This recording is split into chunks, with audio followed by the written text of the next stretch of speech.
안녕하십니까. 8월 17일 마감 시황 방송을 시작하겠습니다. 먼저 잔고부터 살펴보겠습니다. 오늘 잔고는 937만원입니다. 마이너스 15만원이고요. 8월 달에 그 수익이 다 줄어가지고 다시 되돌아가 버렸습니다.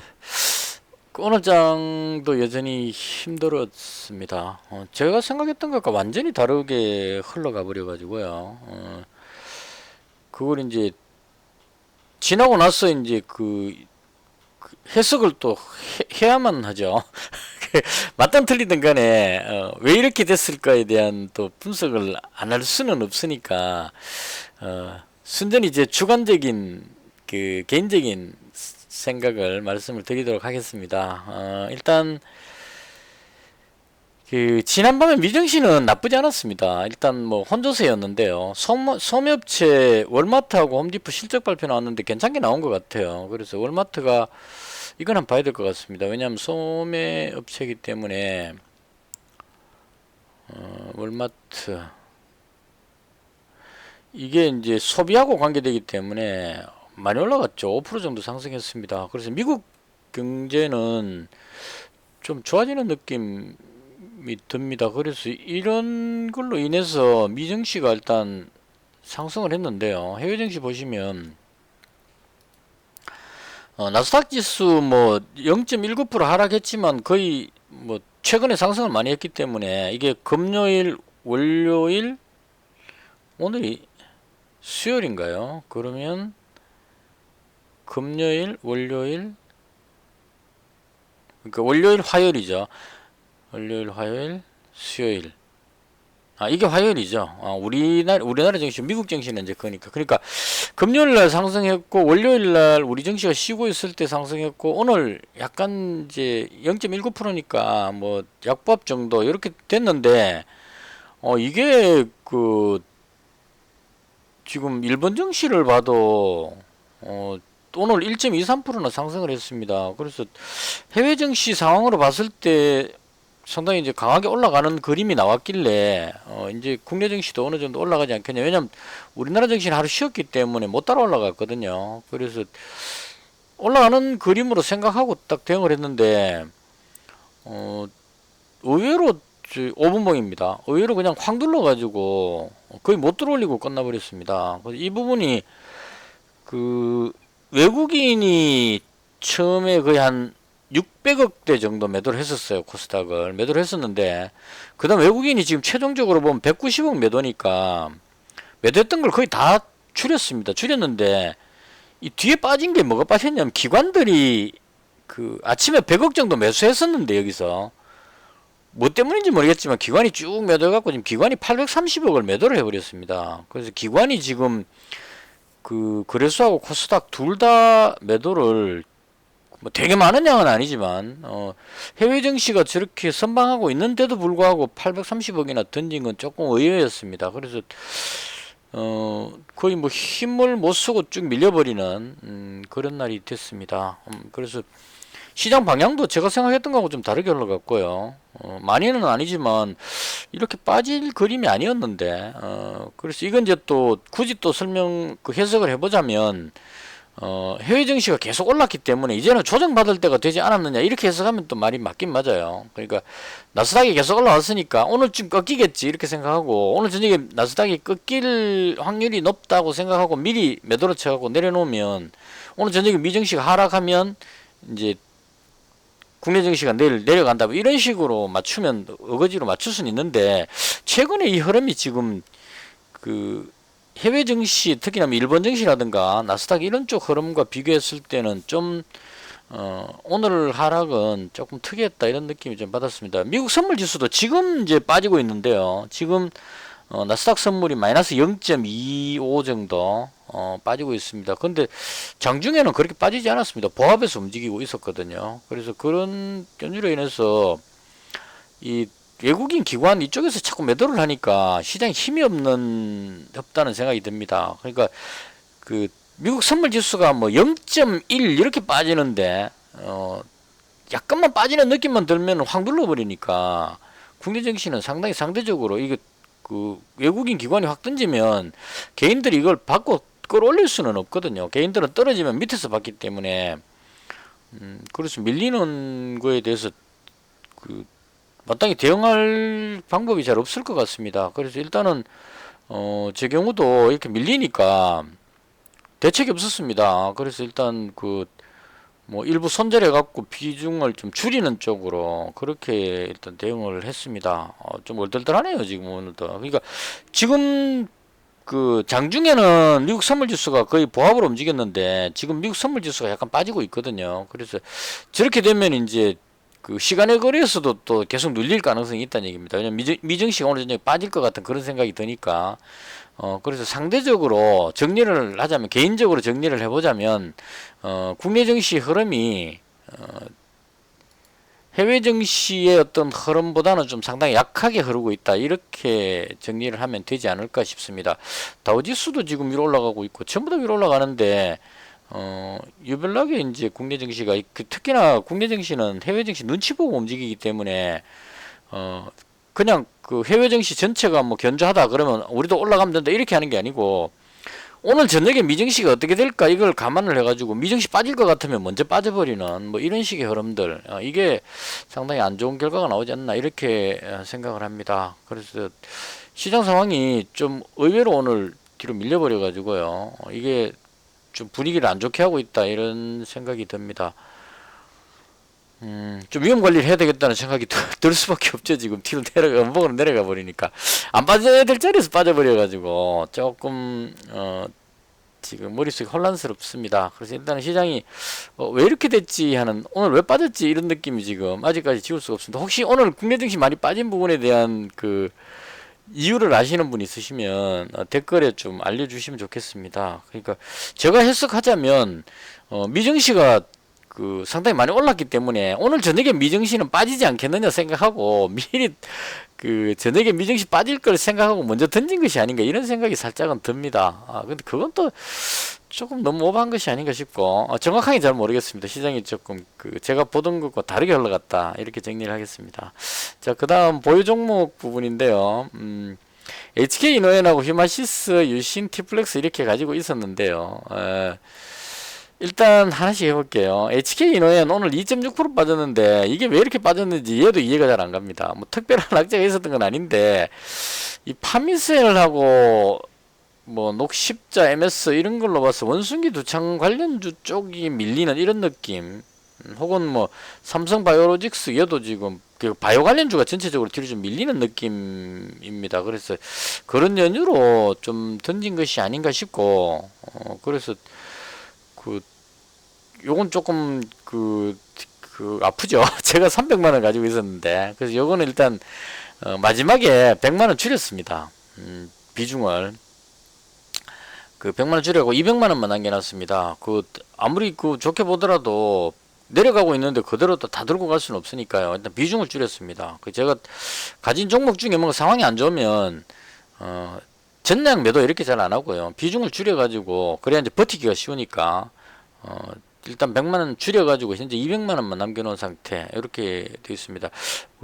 이건 뭐 개인적으로 봤을 때 저는 이제 뭐 원숭이도 창도 계속 확산하고 뭐 이런 것들로 해서 가지고 있기 때문에 밑으로 더 빠질 때 버틸 수가 있어야 된다는 얘기죠. 끝까지 가려면 만약에 빠졌을 때 이걸 버텨줘야 그 다음 이제 뭐 원숭이 두창이든 뭐든 이런 어떤 재료가 나왔을 때 올라갈 때 종목을 가지고 있을 수가 있기 때문에요. 많이 가지고 있으면 너무 많이 빠지면 손실이 커지면 손절해야 되기 때문에, 그래서 일단 비중을 줄였습니다. 100만원 비중을 줄였고요. 자, 그 다음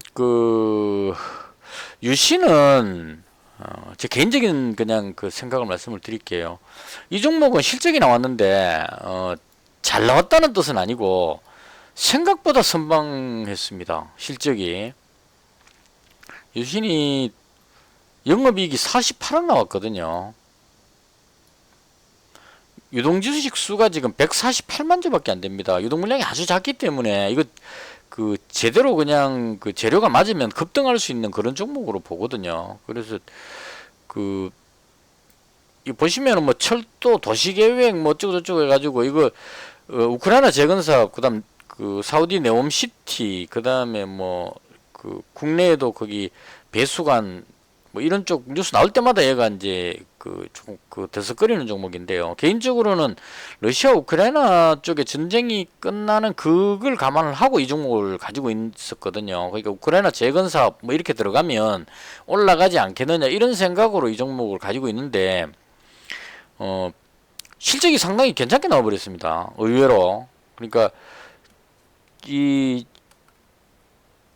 노트에 적어놔가지고 또 찾으려면 좀 시간이 걸리는데요. 매수 주문이 체결되었습니다. 그러니까 방금 제가 그 엑세스바이오 시간의 거래에서 매수 주문 넣었는데 체결됐습니다. 요거 그 합쳐갖고 나중에 같이 설명드리도록 하고 일단 이 종목이 영업이익이 48억이었거든요. 2분기에. 그래서 보면 2분기 때나 1분기 때나 비슷하게 나왔습니다. 그러면 이제 1분기 45억, 2분기 48억 하면 93억 정도 나오죠. 1분기, 2분기 해가지고 그 전년도 영업이익 80억을 넘었었다는 얘기입니다. 그러니까 이 종목은 실적 보고 들어온 게 아닌데 실적 보고 들어온 종목이 아닌데 실적이 괜찮게 나와버렸습니다. 의외로. 그래서 그 이제 이렇게 되면 재료가 터질 때까지 버틸 수 있는 여력이 있다. 개인적으로 이제 그렇게 맞추거든요. 저는. 그러니까 그 실적이 안 좋게 나와버리면 아무리 이제 뭐 우크라이나 재건 이런 테마로 가지고 가려고 해도 실적이 안 좋아서 뒤로 빠져버리면은 대응하기 어려운데요. 생각외로 실적이 이제 선방했으니까 이제는 조금 더 급락하지는 않을 것 같으니까 홀딩 하는데 조금 더 여유롭다 이런 의미로 일단 괜찮게 봤습니다. 그래서 이 종목은 그대로 가만히 놔뒀습니다. 근데 오늘 흐름을 보시면 이 국내 증시가 거의 지금 이런 분위기입니다. 5분봉인데요. 실적이 좀 괜찮게 나오니까 아침에 들어올리려고 그랬는데 시장이 밀리니까 계속 눌러가지고 뒤로 뺐거든요. 근데 뺐다가 마지막에 끝날 때쯤 돼갖고 싹 들어올렸거든요. 이게 이렇게 되는 게 이게 좀 좀 의미가 있다고 봅니다. 이게 누군가 관리를 한다 이런 느낌으로 생각이 들거든요. 예전에 제가 HFR인가 이 종목 할 때 그렇게 한 말씀을 드렸는데 HFR 이 종목도 조금 아깝긴 합니다. 개인적으로. 어디가 붙지? HFR. 이거 오늘 들어갔다가 손절 한번 했는데요. 한 4만원 정도 날렸습니다. HFR. 이 종목인데요.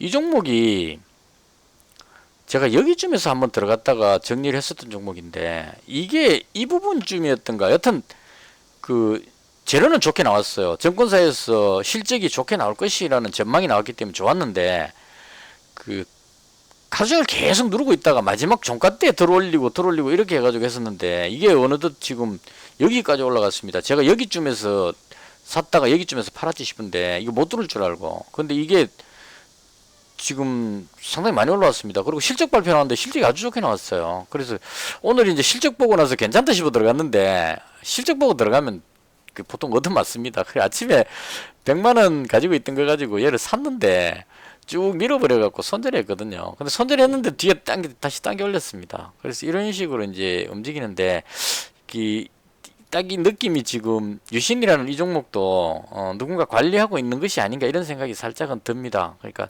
하루 종일 쭉 빠져 있다가 종가를 딱 들어올려갖고 상승시켜갖고 끝을 냈으니까요. 종가를 관리하고 있다 이런 느낌으로 괜찮게 봤습니다. 그래서 이 종목은 좀 길게 가져갈 생각입니다. 현재 200만원 가지고 있는데요. 좀 그대로 가져갈 생각이고요.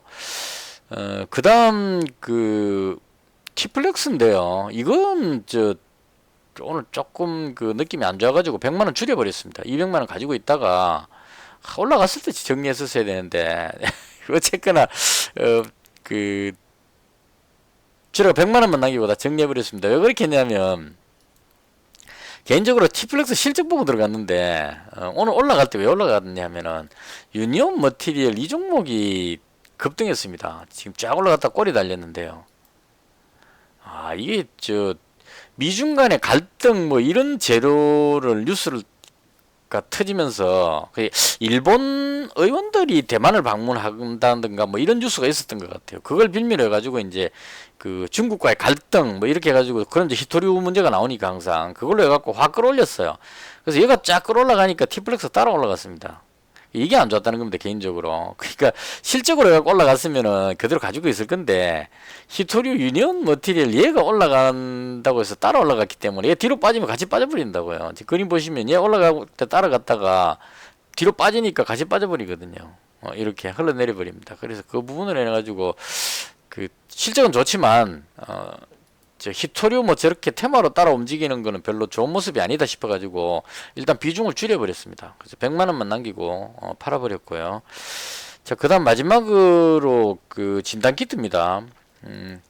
휴마시스 실적 나왔는데 그 나쁘지 않게 나왔습니다. 이 실적 이야기 자꾸 하려니까 조금 그 국내 증시하고 매치가 좀 안 되는 느낌이 들긴 합니다. 왜냐하면 국내 증시는 실적과 관계없이 움직이는 그런 느낌이라서 일단 휴마시스가 실적이 어떻게 나왔냐면 매출이 1148억에 영업이익이 그 697억 나왔습니다.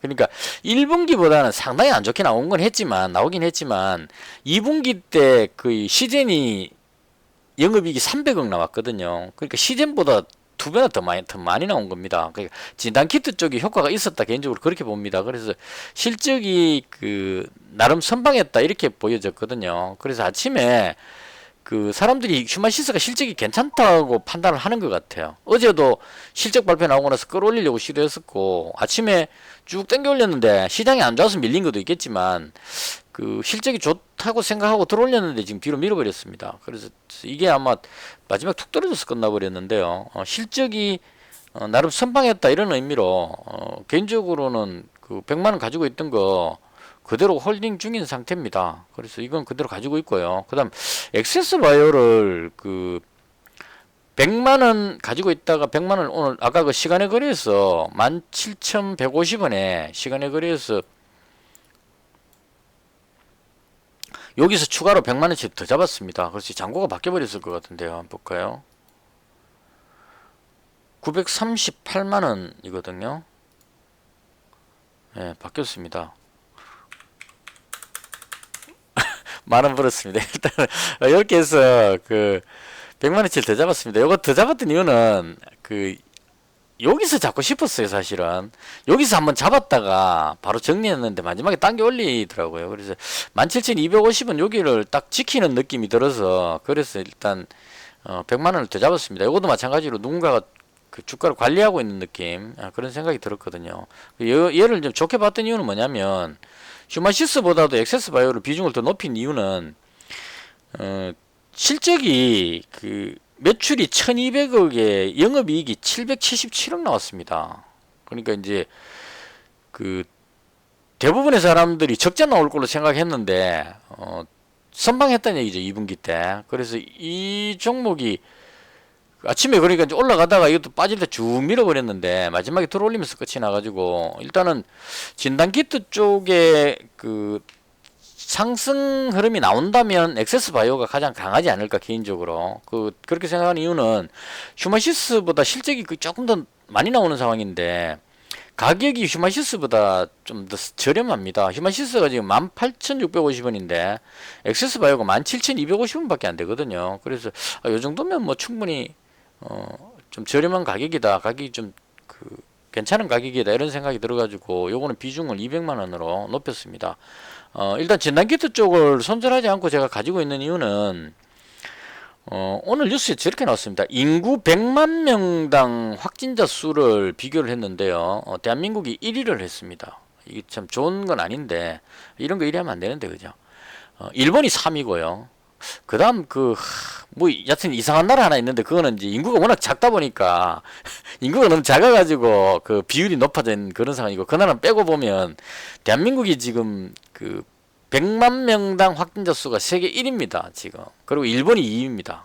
그러니까 아시아 쪽이 지금 문제가 생겼다는 얘기입니다. 미국이나 뭐 이쪽은 다 그런 대로 지금 진정을 하고 있는데 일본이 지금 25만 명씩 막 나오고 있죠. 우리나라가 오늘 18만 명 나왔습니다. 그래서 이렇게 해서 이제 개인적으로 그냥 보기에 2분기 때 상당히 안 좋다고 생각했는데 실적이 선방했기 때문에 만약 여기서 확진자가 더 늘어난다면 뭐 전문가들은 20만 명을 정점으로 찍을 것 같다 이렇게 이야기했는데 그건 나와봐야 하는 문제고요. 그래서 만약에 한 30만 명 정도까지 간다고 치면 3분기 때 매출이 더 늘어날 수 있다 이렇게 될 걸로 보거든요. 2분기 때 선방했으니까 그러니까 그 진단키트 실적을 쭉 보면 SD 바이오센서가 실적이 좋았어요.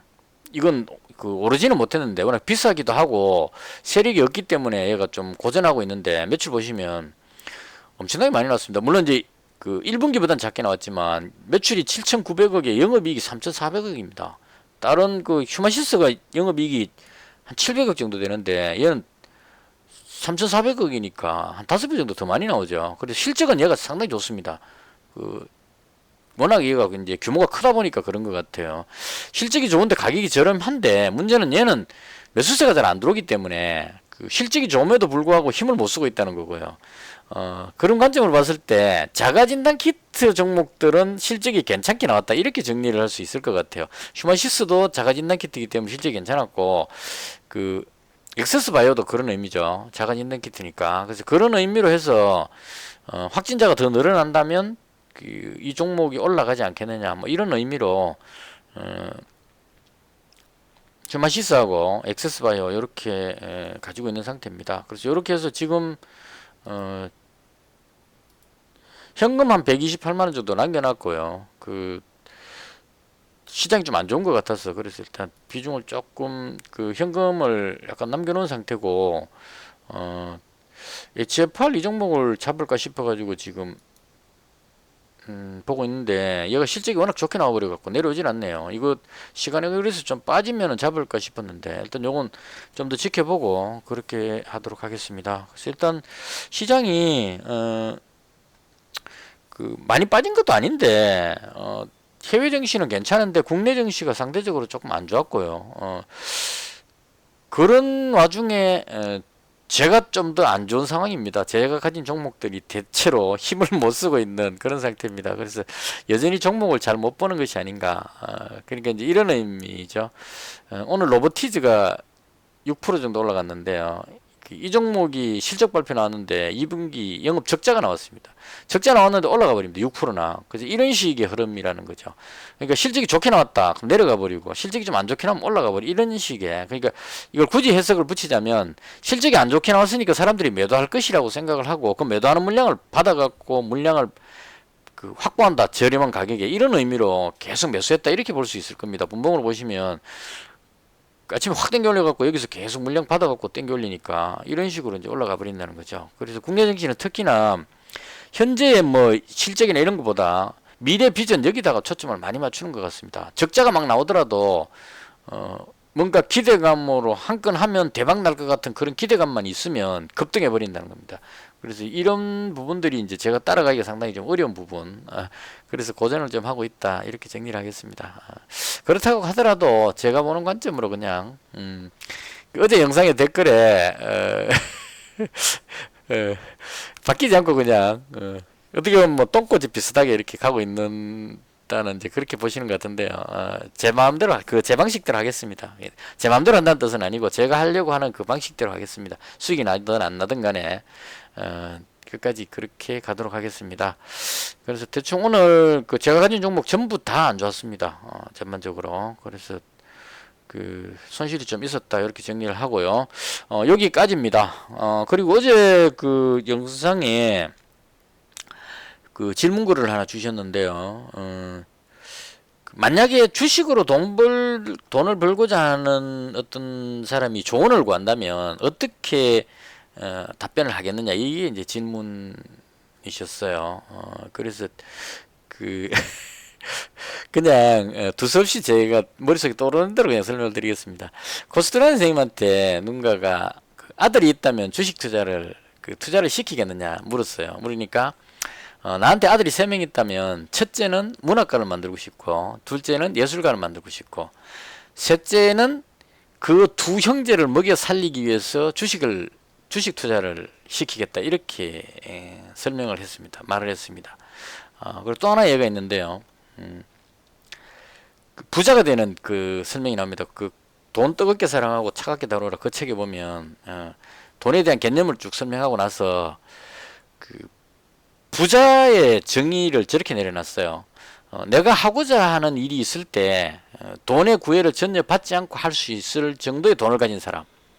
그러니까 내가 통장 잔고가 얼마인지를 파악할 필요가 없는 사람. 자고 일어나면 몇 천만 원, 몇 억씩 불어나기 때문에 내 잔고가 얼마인지가 파악이 안 되는 이런 사람을 보통 부자다 이렇게 표현을 한다고 합니다. 그래서 부자가 되려면 어떻게 해야 되느냐. 여기에 대해서 3가지 방법을 설명을 해놨는데 예를 들어놨는데요.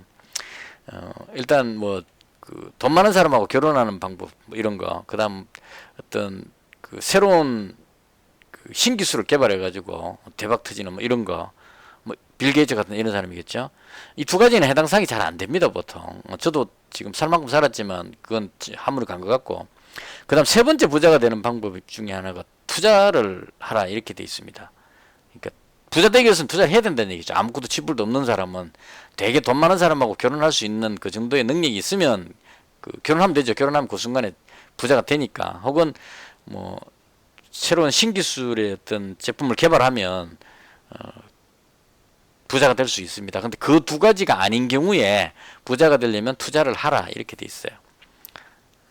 지금 제가 제가 생각하고 있는 거를 예를 들어서 그냥 바로 설명드리는 겁니다. 자, 그 다음 또 코스토나 선생님 책에 그 다음에 부자에 대한 정의를 내린 다음에 투자를 하라 해놓고 나서 이제 뒤에다가 투자할 때 어떻게 해야 되느냐, 누가 투자를 할 수 있냐, 이 부분에 정의를 내놨어요. 돈이 되게 많은 사람은 투자할 수 있다 이렇게 써놨습니다. 재벌이단 말이에요. 그러니까 뭐 예를 들어서 SK 그 최태원 회장이 아마 주식 투자해갖고 몇백억 날린 걸로 알고 있는데요. 그 다음에 엄청나게 또 많이 벌었던 것도 들은 것 같고, 돈이 너무 많기 때문에 그때 제가 들었을 때 뭐 무슨 종목 해갖고 한 350억인가 날렸어요. 근데 그 사람이 가지고 있는 재산에 거의 영향을 전혀 안 미치죠. 이런 사람은 투자할 수 있다. 돈이 아주 많은 사람은 투자할 수 있다. 취미생활 겸 그냥 할 수 있다. 그죠? 그다음 그 돈이 적당히 있는 사람은 투자하면 안 된다 이렇게 돼 있습니다. 그러니까 내가 그 예를 들어서 뭐 직장생활을 하든 저처럼 뭐 아르바이트를 하든 무슨 그 경제활동을 해가지고 돈을 벌었는데 한 200~300을 벌어갖고 이거 가지고 가족 부양해야 되고 애들 공부시켜야 되고 이렇게 해야 되는 사람은 절대 투자하면 안 된다. 왜냐하면 투자하면 다 날려버리면 인생이 끝나버리기 때문에. 그러니까 그 이런 경우죠. 예를 들어서 다음 학기에 등록금을 받았는데 이거 가지고 투자해갖고 뻥튀기 해갖고 그죠? 한다거나 아니면 결혼하기 전에 집을 사야 되겠는데 나한테 한 5천만 원 있다. 이거 갖고 집 못 사니까 이거 갖고 그냥 확 질러가지고 한 1억 되면 집 사야지 이렇게 해갖고 그 돈으로 투자를 하면 절대 안 된다. 인생 망한다 이런 얘기입니다. 이제 그렇게 설명을 해놨습니다. 근데 돈이 전혀 없는 사람은 투자를 해야 된다 이렇게 써놨어요. 이 부분에 대한 게 제가 생각하는 정의입니다. 투자를 본인 입장을 다 생각해 보시면 돼요. 그냥 열심히 일해갖고 먹고 살아야 되면 투자하지 않는 것이 좋다. 이렇게 조언하고 싶다 이런 얘기입니다. 저한테 누군가 묻는다면 당신이 번 수입으로 밥 먹고 사는 이런 정도의 평범한 삶을 살고 있다면 투자를 하지 마라. 왜냐하면 투자하면 인생이 완전히 파탄이 날 수 있기 때문에 안 하는 것이 좋다. 이렇게 이제 설명을 드리는 거고요. 근데 고스탄 선생님이 그 세 번째 예를 들어놨죠. 돈이 전혀 없는 사람은 투자를 해야 된다. 어차피 없으니까요. 그러면서 이제 단 이제 그건 있어야 되겠죠. 노잣돈은 마련하는 정도는 돼야 된다. 예를 들어서 알바를 뛰어갖고 한 달에 200을 벌었다. 그게 노잣돈이 되는 거죠. 이런 식의. 그러니까 내가 먹고 사는 것에 직접적인 연결이 되지 않는 순수한 여유 자금. 그러니까 내가 그 용돈을 아껴갖고 몇 개월 아껴가지고 뭐 50만 원을 용돈을 아꼈다. 이건 그 용돈이니까요. 술 먹을 거 안 먹고 담배 끊고 뭐 해갖고 악착같이 모은 돈 50만 원 있다 혹은 100만 원 있으면 이 돈은 날린다고 해서 내 생활에 영향을 안 주니까 그런 돈을 가지고 해야 된다. 그래서 돈에 대한 정의를 먼저 내릴 필요가 있다. 이걸 조언을 하고 싶고요. 그렇게 전혀 물론 돈을 잃고 나면 아깝긴 하겠지만 내가 생활하는데 영향을 주지 않는 그러한 돈을 가지고 그 돈 범위 내에서 해야 된다. 이렇게 설명을 드리겠습니다. 그래서 또 하나 더 부연적으로 설명하자면 만약 투자를 하고 싶다면 그거 이외에 예를 들어서 내가 용돈으로 100만 원 모은 거 갖고 한다거나 저처럼 지금 뭐 1000만 원 가지고 한다고 이렇게 하는 것 같으면 그거 이외에 모든 돈은 경제적인 돈으로 바꿀 수 있는 뭐 집이라든가 모든 것들은 확실하게 믿을 수 있는 사람에게 다 줘야 됩니다. 아무것도 안 가지고 있어야 됩니다. 투자하는 사람은. 이건 필수입니다. 가지고 있으면 다 들어갑니다. 그러니까 내가 뭐 집을 하나 가지고 있는데 이건 뭐 돈이 아니니까 이렇게 생각하겠지만 돈 잃고 나서 나중에 급박해지면 그거 담보로 해갖고 대출 받아서 또 땡겨 씁니다. 그래서 대출까지도 못 받을 수 있게 완전히 금융 쪽을 차단을 해야 돼요. 위험 관리를 해야 됩니다.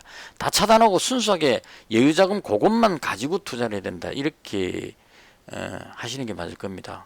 이거 물론 이 질문을 이런 답을 원해서 질문하신 건 아닌 걸로 알고 있는데 제가 말씀드리는 거는 어떻게 하라 이거보다 이게 더 중요하다는 거죠. 생존을 해야 된다는 이게 더 중요합니다. 그러니까 갑자기 내가 투자를 해서 오늘같이 제가 이렇게 배팅 해놨는데 뭐 일본에서 대지진이 일어나가지고 뭐 증시가 세계 증시가 폭락을 해버린다든가 혹은 뭐 다른 거 중국이 대만을 공격해갖고 전쟁이 터져버린다든가 이런 돌발 사태가 발생해갖고 증시가 반토막이 나버릴 수 있다는 얘기입니다.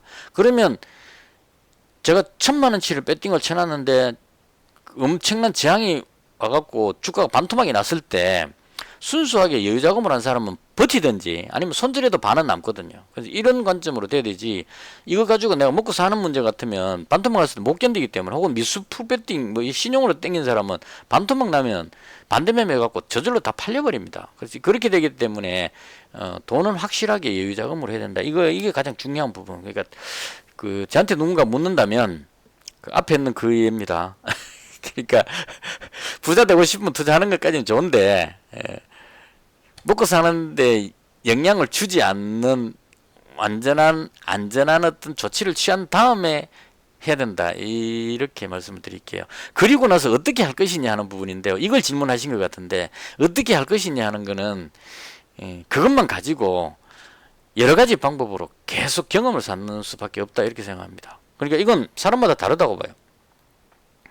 단타로 그 몇백만 원으로 몇억 버신 분 이런 분들한테 조언을 구한다면 그 사람이 이건 이럴 때 사고 이럴 때 팔고 들었다고 치고 그대로 따라서 하면 안 됩니다. 해보면. 왜냐하면 그 사람이 돈을 버는 그 돈이 그거 따라하는 사람들 돈으로 그 사람이 수익을 올리고 있기 때문에 그렇잖아요. 올라갔다 내려왔는데 그 사람은 돈을 벌고 팔고 빠졌는데 그 사람이 번 만큼 예를 들어 이 사람이 1,000만 원을 벌었다면 거기 뛰어들었던 나머지 사람들이 올라갔다 다시 내려왔다면 말입니다. 올라갔다 주가 쭉 빠졌다면 나머지 사람들이 1,000만 원을 잃었다는 얘기가 되는 거기 때문에 절대 따라하면 그 답이 없습니다. 그래서 자기만의 어떤 방식을 찾는 그건 경험밖에 없다. 이렇게 그 설명을 드릴 수 있을 것 같습니다. 그러니까 저한테 묻는다면 이런 식으로 매수하고 이런 식으로 매도하고 이걸 설명드릴 수는 없어요. 왜냐하면 제가 하는 거 보시면 아시겠지만 아직까지 저도 손실 보고 있는 상태이기 때문에 그 종목만큼은 각자 알아서 하시라고 제가 계속 말씀을 드립니다. 단 파산하는 그런 부분들에 대해서만큼은 제가 보여드릴 수 있다는 겁니다. 아직까지 살아있기 때문에 2년 반이 넘었는데 아직 생존을 하고 있거든요. 그래서 생존하는 이 방법을 제가 보여드리는 거고 그리고 제가 보여드리는 이 방법은 하나의 예시로 보시면 될 것 같아요. 저는 이런 식으로 하고 있습니다. 요 정도로 보시고 그 다음 각자의 매매 방법은 각자의 성향에 맞춰가지고 단타를 하시든 뭘 하시든 인간에 미수 이런 쪽은 하지 마시고 현금만으로 여유자금만으로 각자의 방법으로 자기한테 맞는 그러니까 하루 종일 쳐다보실 수 있는 사람과 뭐 직장생활 하는 사람 이런 사람들은 매매 패턴이 달라야 되겠죠. 그래서 그런 식의 어떤 차이를 감안해 갖고 자기한테 맞는 방법을 찾아야 된다. 경험을 쌓아야 된다. 개인적으로 한 1년 정도만 그 안 까먹고 버틸 수 있으면 그다음 2년차 들어가면은 돈 버는 방법은 몰라도 까먹지는 않겠구나 이런 생각이 드실 겁니다. 그래서 그렇게 하는 데까지가 지금 제가 그 터득한 부분이고요. 그다음 돈을 버는 건 아직까지 제가 돈을 못 벌었기 때문에 어떻게 하면 돈 버는지에 대한 설명은 드릴 수가 없습니다. 그거는 여러분도 계속 지켜보시면 될 것 같고 혹은 뭐 지켜보시기 뭐 하면 한 1년쯤 있다가 우연히 또 살아있나 이러고 쓱 들어봤을 때 그때도 아마 제가 이렇게 하고 있을 겁니다. 이 얘기 제가 2년 전에도 했었는데요. 여러분이 갔다 왔다 하겠지만 나중에 1년 2년 후에 와보시면 저는 그대로 이 방송을 하고 있을 겁니다. 이렇게 말씀드렸는데 지금 마찬가지입니다. 제 방송 들으시는 분은 1년 뒤에 손놀이 낮에라는 채널이 어느 날 문득 생각나갖고 들어오시면 저는 그대로 이렇게 방송을 하고 있을 겁니다. 그래서 생존하는 방법은 제가 설명을 드리는데 돈 버는 방법은 저도 아직 잘 모른다. 이렇게 정리를 할게요. 말이 좀 길었는데요. 이야기하는 과정에서 지금 미국 선물지수가 조금 뒤로 밀리고 있고 놀래가지고 시간의 거래에서 가격들이 전체 조금씩 뒤로 밀리고 있는 그런 흐름이 나오고 있다. 이렇게 정리하면서 오늘 방송 마치고요. 그리고 내일은 제가 또 모처럼 또